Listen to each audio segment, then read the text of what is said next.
সাপ্তাহিক ছুটির দিনে জমে উঠছে তৃতীয় ধাপের উপজেলা পরিষদের নির্বাচনী প্রচারণা।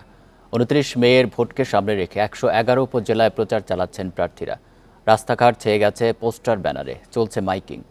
চট্টগ্রামে ৪ উপজেলার মধ্যে আনোয়ারা উপজেলা নির্বাচন আলাদা গুরুত্ব পাচ্ছে।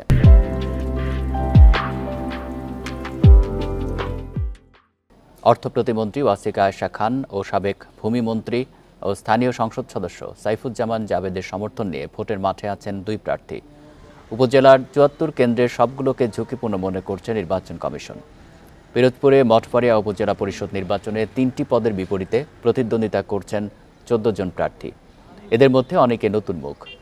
সবার মতো তারাও উন্নয়নের প্রতিশ্রুতি নিয়ে যাচ্ছেন ভোটারদের দ্বারে দ্বারে। সুষ্ঠু ভোটের মাধ্যমে যোগ্য প্রার্থী বেছে নিতে চাইছেন ভোটাররা। ভালো প্রার্থী চাই, ভালো লোক চাই, আমাদের উন্নয়ন হোক, আমরা শান্তি মাথায় থাকতে পারি, শান্তিভাবে চলাফেরা করতে পারি। আমাদের এলাকার যারা সুষ্ঠু পরিবেশ, সামাজিক যে উন্নয়নমূলক কাজকর্ম, এরকম যারা ভালো কাজ বাজ করবে, তো এরকম হলেই হবে আমাদের।